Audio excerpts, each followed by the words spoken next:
সুপ্রিয় শিক্ষার্থী, আশা করি তোমরা ভালো আছো। বাসায় যদিও কোনো কাজ নাই, বাসায় বসে থেকে তোমরা পড়াশোনা নিয়মিত চালায়ে যাবা। তোমাদের পড়াশোনা যাতে তোমরা নিয়মিত চালাতে পারো, পড়াশোনায় যাতে তোমাদের কোনো সমস্যার সৃষ্টি না হয়, এই জন্য তোমাদের পড়াশোনাকে সহযোগিতা করার জন্য আমরা অনলাইনে কার্যক্রম, অনলাইনে কি আছে শিক্ষা বা ক্লাস বা লেকচার তৈরি করতেছি। এই লেকচার বা ক্লাসগুলোকে তোমরা সাথে নিয়ে বাসায় কি আছে যে পড়াশোনা করতেছো, সেই পড়াশোনাগুলোকে আরও সহজ, আরও সুন্দর, সহজভাবে বোঝার চেষ্টা করবা। এই জন্য তোমাদের সাথে কি আছে আমরা অনলাইনে ক্লাসগুলোর কার্যক্রম পরিচালনা করতেছি। আজকে আমরা কি আছে তোমাদের সাথে এর আগে অনেকগুলো ক্লাস কি আছে, অনলাইনে ক্লাসগুলো কি আছে তোমাদের সাথে করা হয়েছে। আজকেও কি আছে আমরা তোমাদের জীববিজ্ঞানের প্রথম অধ্যায়ের, জীববিজ্ঞান প্রথম পত্রের ষষ্ঠ অধ্যায়ের তৃতীয় ক্লাসটা আমরা নেব। জীববিজ্ঞান প্রথম পত্রের ষষ্ঠ অধ্যায়ের তৃতীয় ক্লাসটা নেব। এর আগে ষষ্ঠ অধ্যায়ের প্রথম এবং দ্বিতীয় ক্লাসটা তোমাদের নেওয়া হয়েছে। আজকে যে ক্লাসটা নেব সেটা হচ্ছে ষষ্ঠ অধ্যায়ের তৃতীয় এবং শেষ ক্লাস। ষষ্ঠ অধ্যায়ের তৃতীয় এবং শেষ ক্লাস। আমাদের এই ষষ্ঠ অধ্যায়ের তৃতীয় এবং শেষ ক্লাসটা যেটা নেব সেটা হচ্ছে টেরিডোফাইটা, অর্থাৎ ফানবর্গীয় উদ্ভিদের জনন। ফানবর্গীয় উদ্ভিদের জনন, বিশেষ করে ঢেঁকি শাকের জনন। ঢেঁকি শাক তিনটি পদ্ধতিতে তার প্রজনন বা বংশবৃদ্ধি করে থাকে। ঢেঁকি শাক প্রথমে অঙ্গজ জনন প্রক্রিয়ায় বংশবিস্তার করে থাকে, অযৌন জনন প্রক্রিয়া বংশবিস্তার করে থাকে, যৌন জনন প্রক্রিয়াতেও বংশবৃদ্ধি করে থাকে। আমাদের সিলেবাসে অযৌন জনন এবং যৌন জননটাকে অন্তর্ভুক্ত করা হয়েছে। এই দুটি অযৌন জনন এবং যৌন জনন অত্যন্ত গুরুত্বপূর্ণ এবং এখান থেকে তোমাদেরকে আছে বোর্ড পরীক্ষাতে বা কলেজ পরীক্ষাগুলোতে অনেকবার কোশ্চেন করা হয়েছে, বিভিন্ন বোর্ডে কোশ্চেন করা হয়। সুতরাং এই অধ্যায়ের আমরা এই লেকচারটা অত্যন্ত মনোযোগ সহকারে দেখব এবং বিশেষ করে ঢেঁকি শাকের অযৌন জনন এবং যৌন জননটাকে আমরা ক্লাসটাকে আছে ভালো করে আমরা দেখব। তাহলে ঢেঁকি শাকের প্রজনন বা বংশবৃদ্ধি প্রক্রিয়াকে তিন ভাগে ভাগ করা হয়: অঙ্গজ জনন, অযৌন জনন এবং যৌন জনন। অঙ্গজ জনন অনেক সময় পরিণত অবস্থায় ঢেঁকি শাকের কাণ্ড বা রাইজম দেহ থেকে বিচ্ছিন্ন হয়ে অন্য কোথাও যেয়ে যদি পড়ে, তাহলে সেখান থেকে একটা নতুন করে একটা কি আছে তোমার মূল কাণ্ড পাতার সৃষ্টি হয়ে ঢেঁকি শাকের পরিণত হয়। এটাকে বলা থাকে অঙ্গজ জনন। অর্থাৎ ঢেঁকি শাকের যে কোনো অঙ্গ দেহ থেকে বিচ্ছিন্ন হয়ে নতুন একটা যদি ঢেঁকি শাক সৃষ্টি হয়, তাহলে সেটাকে বলা থাকে অঙ্গজ জনন। ঢেঁকি শাকের অযৌন জনন, ঢেঁকি শাক স্পোর সৃষ্টির মাধ্যমে যে বংশ বিস্তার করে থাকে সেটাকে বলা হয় অযৌন জনন।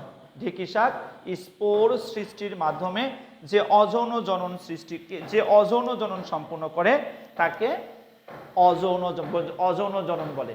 ঢেঁকি শাক স্পোর সৃষ্টির মাধ্যমে যে জনন কাজ সম্পূর্ণ করে সেটাকে অযৌন জনন বলা হয়ে থাকে। ঢেঁকি শাকের পাতা ফ্রন্ট বা পিনা, বয়স্ক একটা পাতার পিনার কিনারার নিম্ন তলে কি থাকে, একটা গহ্বর বা একটা থলে থাকে, সেটাকে বলে স্পোরাঞ্জিয়াম।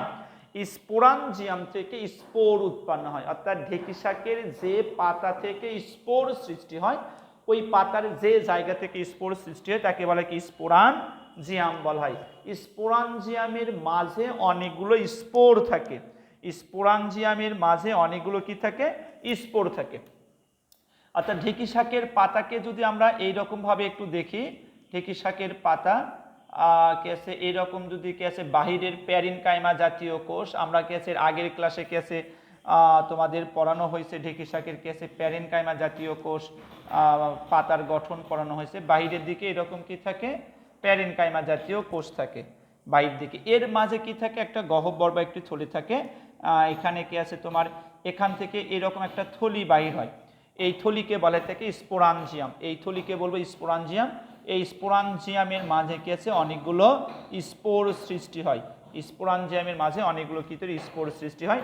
এই স্পোরগুলো বাহির হয়ে আসে একটা পূর্ণাঙ্গ কি আছে ঢেঁকি শাকের সৃষ্টি করে থাকে। এরকম স্পোরের সৃষ্টির মাধ্যমে যে বংশ বিস্তার করবে সেটাকেই বলবো কি আমরা অযৌন জনন বলা থাকে। ঢেঁকি শাকের যে কোষ থেকে বা যে পাতা থেকে স্পোর সৃষ্টি হয় ওই জায়গাকে বলা হয়ে থাকে, ওই পাতার যে অংশ থেকে স্পোর সৃষ্টি হবে সেই স্পোর যে থলি থাকে সেই থলিকে বলা থাকে স্পোরাঞ্জিয়াম। স্পোরাঞ্জিয়ামের মাঝে কি থাকে, স্পোর উৎপন্ন হয়ে থাকে। স্পোরাঞ্জিয়ামগুলো গুচ্ছ আকারেও থাকে অথবা এককভাবেও থাকে। স্পোরাঞ্জিয়ামগুলো অনেক সময় কি আছে, গুচ্ছ আকারে থাকে অথবা অনেক সময় কি আছে, একত্রেও থাকে। স্পোরাঞ্জিয়ামগুলো এখানে কি আছে তোমার এইরকম একটা থলে আছে, আবার এখানে কি আছে এইরকম একটা থলে আছে, আবার এখান থেকে কি আছে এইরকম একটা কি আছে থলে থাকতে পারে। অর্থাৎ স্পোরাঞ্জিয়ামের স্পোরগুলো এইরকম গুচ্ছ আকারে থাকতে পারে। স্পোরাঞ্জিয়ামের কি আছে, স্পোরাঞ্জিয়ামগুলো এরকম গুচ্ছ আকারে থাকতে পারে বা একত্রেও থাকতে পারে। স্পোরাঞ্জিয়াম যে গুচ্ছ আকারে থাকে, সেই গুচ্ছ আকারে যখন থাকে, যেখান থেকে স্পোরাঞ্জিয়ামগুলো উৎপত্তি হয় সেই অংশকে বলা থাকে প্লাসেন্টা বা অমরা। যেখান থেকে উৎপত্তি হয় সেটাকে বলবো কি আমরা, প্লাসেন্টা বা অমরা বলা হয়ে থাকে। এখন এই ঢেঁকি শাকের পাতা, এই পাতাটুকু কি হয়েছে বাবা, এই রকম সামনের দিকে আসে একটু বাঁকা হয়ে থাকে। এই যে বাঁকা যে অংশটুকু আছে এই অংশকে বলা থাকে ফলস ইন্ডুসিয়াম। ফলস কি বলে থাকে, ফলস ইন্ডুসিয়াম। ফলস ইন্ডুসিয়ামের কাজ হচ্ছে স্পোরাঞ্জিয়ামগুলোকে কি করে রাখা, ঢেকে রাখা। স্পোরাঞ্জিয়ামের কাজগুলোকে কি আছে, ঢেকে রাখা। তাহলে আমি আর একবার একটু পড়তেছি বাবা। ঢেঁকি শাক স্পোর সৃষ্টি করে অযৌন জনন সম্পন্ন করে থাকে। স্পোরগুলো যে গহ্বরের মাঝে থাকে সেই গহ্বরকে বলা থাকে স্পোরাঞ্জিয়াম বলা থাকে। স্পোরাঞ্জিয়ামের মাঝে স্পোরগুলো গুচ্ছ আকারে থাকে। যখন গুচ্ছ আকারে থাকে তখন তাদেরকে বলা থাকে সোরাস বলা থাকে। স্পোরাঞ্জিয়ামের গুচ্ছকে কি বলা হয়, সোরাস বলা হয়। আর যে টিস্যু থেকে স্পোরাঞ্জিয়াম বা স্পোরগুলো উৎপন্ন হয় তাকে প্লাসেন্টা বলা হয়। ঢেঁকি শাকের পাতার কিনারা সামনের দিকে অগ্রসর একটু বাঁকা হয়ে থাকে, এই অংশকে বলা থাকে ফলস ইন্ডুসিয়াম বলা হয়ে থাকে। পরিণত স্পোরাঞ্জিয়ামে কি আছে, বৃন্ত থেকে কি আছে, পরিণত অবস্থায় স্পোরাঞ্জিয়াম থেকে কি আছে বৃন্তগুলো খুলে স্পোরগুলো বাহির হয়ে আসে, কি আছে তোমার ঢেঁকি শাক তৈরি করে থাকে। তাহলে আমি আর একবার এটা পড়বো, এটা যেহেতু অত্যন্ত গুরুত্বপূর্ণ পড়া বাবা, আমি এই জন্য আবার তোমাদের সামনে রিপিট করতেছি। ঢেঁকি শাক স্পোর সৃষ্টি করে অযৌন জনন সম্পন্ন করে। ঢেঁকি শাক যে কোষ থেকে বা যেখান থেকে স্পোর তৈরি করে থাকে ওই থলিকে বলা থাকে স্পোরাঞ্জিয়াম বলা থাকে। স্পোরাঞ্জিয়ামগুলো যদি গুচ্ছ আকারে থাকে, অনেকগুলো একসঙ্গে থাকে, তাহলে সোরাস বা সোরাই বলা থাকে। যে জায়গা থেকে সোরাস বা কি আছে স্পোরাঞ্জিয়ামগুলো উৎপন্ন হয় সেই জায়গাকে বলা থাকে অমরা বলা থাকে। ঢেঁকি শাকের পাতার সামনের দিকে অগ্রসর হয়ে বাঁকা হয়ে স্পোরাঞ্জিয়ামগুলোকে ঢেকে রাখে, সেই অংশকে বলা থাকে ফলস ইন্ডুসিয়াম বলা থাকে। পরিণত বয়সে স্পোরাঞ্জিয়াম কি আছে থলিগুলো ফেটে স্পোরগুলো বাইর হয়ে আসে, অঙ্কুরিত হয়ে নতুন একটা ঢেঁকি শাক সৃষ্টি করে থাকে। অঙ্কুরিত হয়ে নতুন একটা কি আছে ঢেঁকি শাক সৃষ্টি করে থাকে। তাহলে কি আছে, আমরা অযৌন জননটা আমরা পড়লাম। আমি আরেকবার একটু পড়ব তোমাদের সুবিধার জন্য। ঢেঁকি শাক স্পোর সৃষ্টির মাধ্যমে অযৌন জনন সম্পন্ন করে। যে কোষ থেকে স্পোর সৃষ্টি করে থাকে সেই কোষের থলিকে বলা থাকে স্পোরাঞ্জিয়াম। স্পোরাঞ্জিয়ামের মাঝে স্পোরগুলো থাকে। ঢেঁকি শাকের পাতার কিনারা যেখান থেকে স্পোরগুলো তৈরি হয় ওই অংশকে অমরা বা প্লাসেন্টা বলা থাকে। অমরা বা প্লাসেন্টা থেকে স্পোরাঞ্জিয়াম তৈরি। স্পোরাঞ্জিয়ামগুলো যে বাঁকা অংশ ঢেকে রাখে সেটাকে বলা কি ফলস ইন্ডুসিয়াম বলা থাকে। পরিণত অবস্থায় স্পোরাঞ্জিয়ামের থলি থেকে স্পোরগুলো বাহির হয়ে এসে অঙ্কুরিত হয়ে নতুন একটা কি আছে ঢেঁকি শাক সৃষ্টি হয়। আচ্ছা, এরপরে আমরা পড়ব স্পোর উৎপাদন ও বিস্তার। কিভাবে স্পোর তৈরি হয়ে থাকে, কিভাবে স্পোর তৈরি হয়ে থাকে। ঢেঁকি শাকের টিস্যুকে যার ভিতর স্পোর থাকে সেই থলিকে বলে থাকে স্পোরাঞ্জিয়াম বলে থাকে, থলি বলে থাকে। স্পোরাঞ্জিয়ামের মাঝে অসংখ্য স্পোর মাতৃকোষ দেখা যায়। অসংখ্য স্পোর কি দেখা যায়, মাতৃকোষ দেখা যায়। স্পোর মাতৃকোষগুলো হচ্ছে ডিপ্লয়েড। ডিপ্লয়েড বলতে বুঝতেছি কি আমরা 2n সংখ্যক। স্পোর মাতৃকোষগুলো হচ্ছে ডিপ্লয়েড। প্রতিটি স্পোরাঞ্জিয়ামের মাঝে 16টি মাতৃকোষ থাকে। অর্থাৎ কি এই যে স্পোরাঞ্জিয়াম এর মাঝে কতগুলো থাকে, 16টি। এর মাঝে কি আছে, মোট 16টি কি আছে স্পোরাঞ্জিয়াম থাকে। এই 16টি যখন আবার মিওসিস পদ্ধতিতে বিভাজিত হয় তখন মোট 64টি কি আছে স্পোর তৈরি করে থাকে। আবার বলতেছি স্পোরাঞ্জিয়ামের মাঝে কি আছে স্পোরগুলো থাকে। স্পোরগুলো হচ্ছে ডিপ্লয়েড অবস্থায় থাকে। মোট 16টি কি আছে কি আছে তোমার প্রতিটি স্পোরাঞ্জিয়ার মাঝে কি আছে 16টি মাতৃকোষ থাকে, প্রত্যেকটা 16টি মাতৃকোষ মিওসিস পদ্ধতিতে বিভাজিত হয়ে 4টি করে মোট কতগুলো 64টি কি আছে কোষ সৃষ্টি করে থাকে, 64টি কোষ সৃষ্টি হয়ে থাকে। যখন এই কোষগুলো 64টি হয় তখন এগুলো ফেটে প্রত্যেকটা স্পোরগুলো বাহির হয়ে আসে, প্রত্যেকটা স্পোর বাহির হয়ে এসে অঙ্কুরিত হয়ে নতুন করে কি করে থাকে তোমার ঢেঁকি শাক তৈরি করে থাকে। তাহলে স্পোর কিভাবে সৃষ্টি হয়ে থাকে? স্পোরাঞ্জিয়াম থলির মাঝে স্পোরগুলো থাকে বা স্পোর মাতৃকোষ থাকে। প্রতিটি স্পোরাঞ্জিয়াম থলির মাঝে 16টি কি আছে স্পোর মাতৃকোষ থাকে। স্পোর মাতৃকোষগুলো কি আছে মিওসিস প্রক্রিয়ায় বিভাজিত হয়ে 64টি কি আছে তোমার স্পোর তৈরি করে থাকে। স্পোরগুলো কি আছে তোমার বড় হয়ে কি আছে তোমার স্পোরাঞ্জিয়ামে প্রাচীর ফেটে গড়ে স্পোরগুলো বাহির হয়ে আসে অঙ্কুরিত হয়ে নতুন কি আছে ঢেঁকি শাক সৃষ্টি করে থাকে। এইভাবে ঢেঁকি শাকটার কি আছে অযৌন জনন প্রক্রিয়ায় বংশ বিস্তার করে থাকে। এরপরে আমরা পড়ব কি আছে ঢেঁকি শাকের যৌন জনন, কিভাবে ঢেঁকি শাক তার কেসে যৌন জননটা সম্পন্ন করে থাকে। আমরা আগেই পড়েছিলাম ঢেঁকি শাক হচ্ছে স্পোরোফাইটিক উদ্ভিদ। স্পোর কি আছে স্পোরগুলো সবসময় কি আছে ডিপ্লয়েড অবস্থায় থাকে। স্পোরগুলো থেকে কি আছে তোমার গ্যামেট তৈরি হয়ে থাকে, হ্যাপ্লয়েড গ্যামেট তৈরি থাকে বা শুক্রাণু এবং ডিম্বাণু তৈরি হয়ে থাকে। প্রথমে স্পোরগুলো কোনো আর্দ্র বস্তুর সংস্পর্শে আসলে স্পোরগুলো অঙ্কুরিত হয়ে মাইটোটিক বিভাজনের মাধ্যমে হৃৎপিণ্ড আকৃতির এরকম প্রোথালাস সৃষ্টি করে থাকে স্পোরগুলো। আমি আবারও বলতেছি, ঢেঁকি শাক গ্যামিটোফাইট উদ্ভিদ। স্পোরোফাইট থেকে স্পোর বা রেনো লিঙ্গধর বা গ্যামেট কি আছে প্রথম কোষ, অর্থাৎ স্পোরোফাইটিক থেকে যে গ্যামেট তৈরি হয় সেই গ্যামেটটা হচ্ছে প্রথম কোষ। হ্যাপ্লয়েড স্পোরগুলো যখন অনুকূল পরিবেশ পাওয়ার পর সে কি আছে আসার পর সেই স্পোরগুলো মাইটোসিস পদ্ধতিতে বিভাজিত হয়ে হৃৎপিণ্ড আকৃতির একটা অঙ্গের সৃষ্টি করে। হৃৎপিণ্ড আকৃতির এই অঙ্গকে বলা হয় প্রোথালাস। হৃৎপিণ্ড আকৃতির এই অঙ্গকে বলা থাকে প্রোথালাস। প্রোথালাসের কিছু বৈশিষ্ট্য: প্রোথালাস স্বতন্ত্র এবং সবুজি। প্রোথালাসের নিম্ন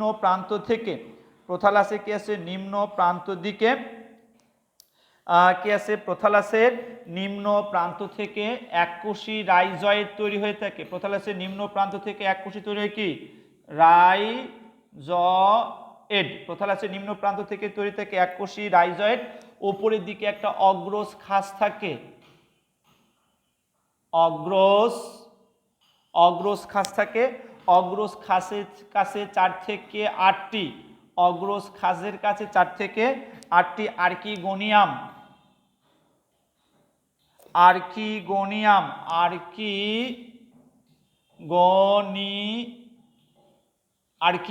বা স্ত্রীস্তবক।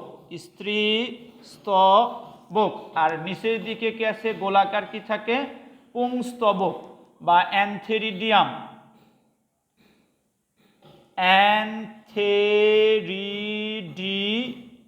থাকে।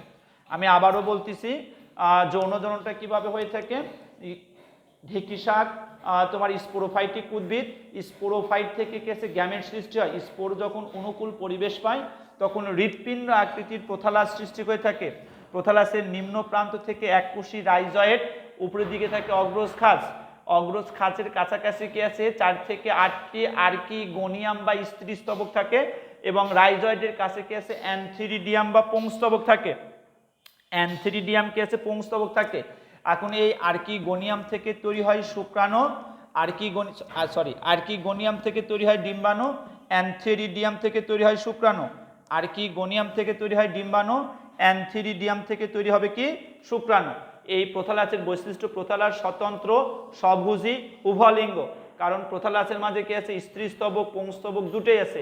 প্রোথালাস থেকে শুক্রাণু তৈরি হয়, প্রোথালাস থেকে ডিম্বাণু তৈরি হবে। এটা হচ্ছে কি আছে তোমার প্রোথালাসের গঠন। এরপরে কি আছে যৌন জনন। প্রোথালাসের মাঝে যৌন জনন সম্পূর্ণ হয়ে থাকে। কিভাবে যৌন জনন সম্পূর্ণ হয়ে থাকে? প্রোথালাস থেকে তৈরি হয়ে থাকে ডিম্বাণু, প্রোথালাসের আর্কিগোনিয়াম থেকে তৈরি হয়ে থাকে ডিম্বাণু, প্রোথালাসের অ্যান্থেরিডিয়াম থেকে হয়ে থাকে কি আছে শুক্রাণু। এই শুক্রাণু এবং ডিম্বাণু একত্রিত হয়ে যৌন জনন সম্পূর্ণ করে থাকে। শুক্রাণু এবং ডিম্বাণু একত্রিত হয়ে কি করে থাকে, যৌন জনন সম্পূর্ণ করে থাকে।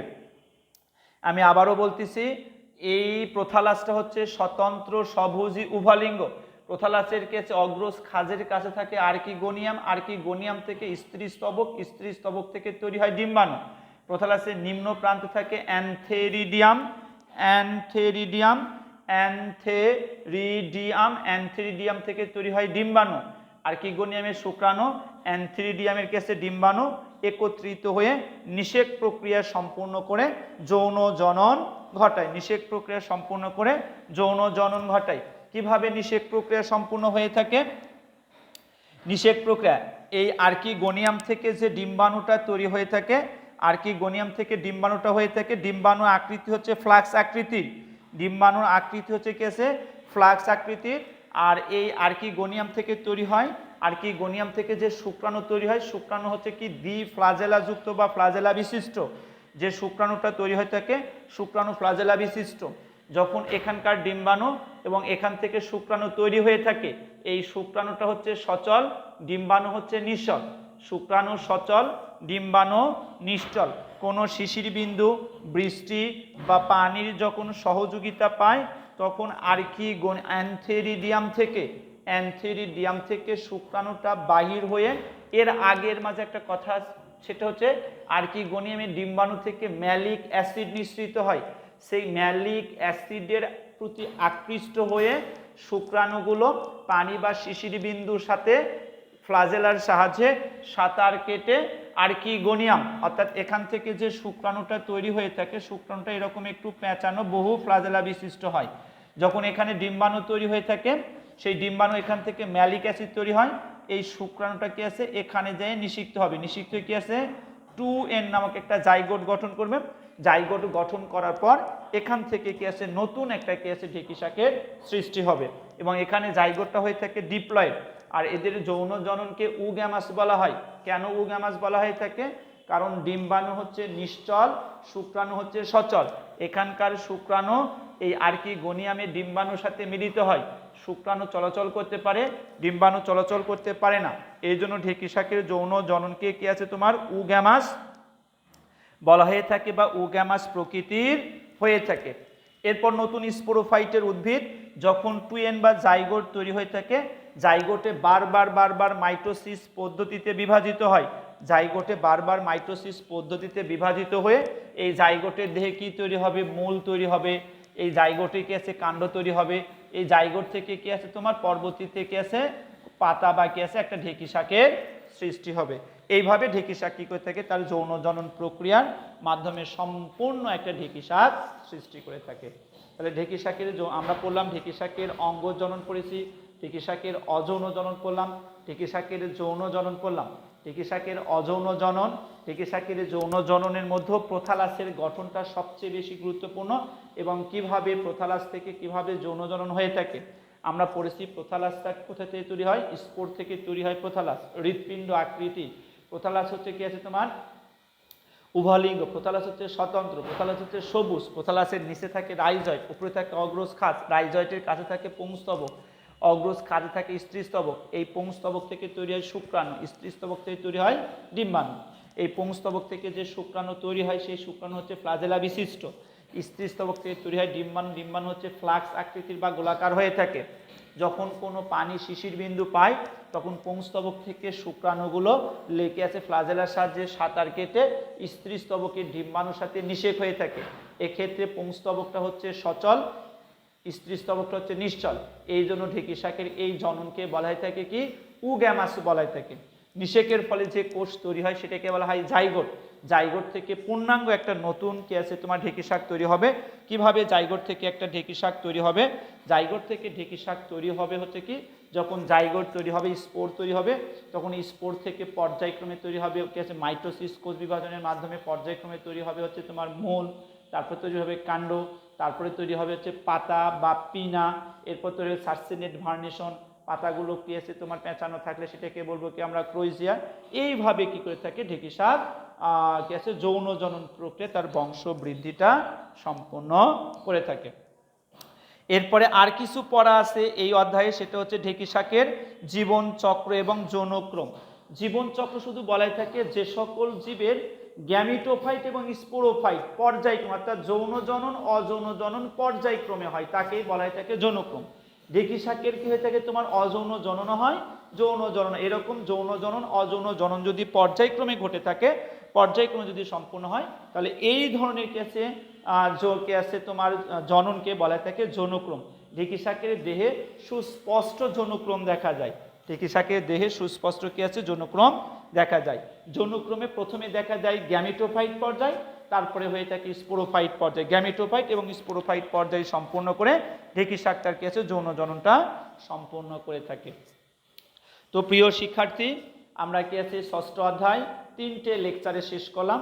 প্রথম অধ্যায়ে আমরা পড়েছিলাম হচ্ছে ব্রাওফাইট অর্থাৎ রিক্সিয়ার গঠন আমরা পড়েছিলাম। দ্বিতীয় অধ্যায়ে প্রথম লেকচারে অর্থাৎ কি এই ষষ্ঠ অধ্যায়ে 3টি লেকচার শেষ করলাম। প্রথম লেকচারে পড়েছিলাম আমরা কি আছে রিক্সিয়া বা ব্রাওফাইটার কি আছে তোমার গঠন এবং কি আছে জননগুলো। দ্বিতীয় লেকচারে আমরা পড়েছি টেরিডোফাইটা ঢেঁকি শাকের কি আছে বৈশিষ্ট্য, ব্রাওফাইটার বৈশিষ্ট্য, ঢেঁকি শাকের বাহ্যিক গঠন, ঢেঁকি শাকের অন্তর্গঠন। তৃতীয় লেকচারে আমরা পড়লাম ঢেঁকি শাক তথা টেরিডোফাইটা বা ঢেঁকি শাকের কি আছে অঙ্গজনন, অযৌন জনন, যৌন জনন এবং যৌনক্রম। তো প্রিয় শিক্ষার্থী, তোমরা এই লেকচারটা বিশেষ করে তৃতীয় লেকচারটা মনোযোগ সহকারে শুনবা, মনোযোগ সহকারে দেখবা, দেখে কি আছে এই তৃতীয় লেকচারের উপর ভিত্তি করেই তোমাদের কি আছে পরীক্ষাগুলোতে কোশ্চেন করা হয় থাকে, আমি আগেও পড়েছি।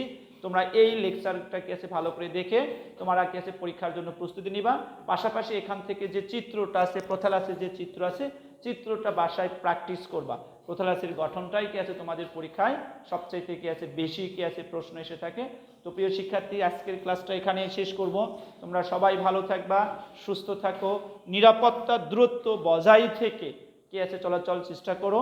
আর তোমাদের কি আছে যখন আমাদের কি আছে এই প্রাকৃতিক বা মহামারী যখন চলে যাবে, তখন আবারও তোমাদের সাথে কি আছে অফলাইনে আবারও কিছু সরাসরি সাক্ষাতে তোমাদের সাথে ক্লাস হবে।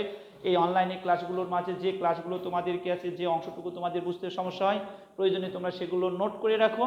আমরা যখন কি আছে অফলাইন ক্লাসে আবার আসব, সরাসরি প্রতিষ্ঠানে আসবো, সরাসরি তোমাদের সাথে কি আছে ক্লাস নেব, সেখানে তোমরা কি আছে তোমাদের এই সমস্যাগুলো কি আছে সমাধান করে নিতে পারো।